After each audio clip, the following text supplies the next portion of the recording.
thing that makes our team work the most is probably just the communications and deep bonds that all the girls have between each other. They all love each other so much and would do anything for each other. And I think that really translates on and off the field, the way that we work together, live together, and just treat each other like family.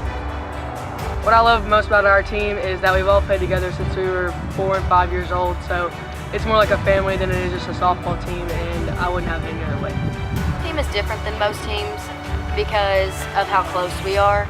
We've all been best friends since we were like 4 years old, and we're together 24/7, softball or not. The special thing about my team is that we have lots of communication and we believe in each other. But the thing I love is that we're all sisters.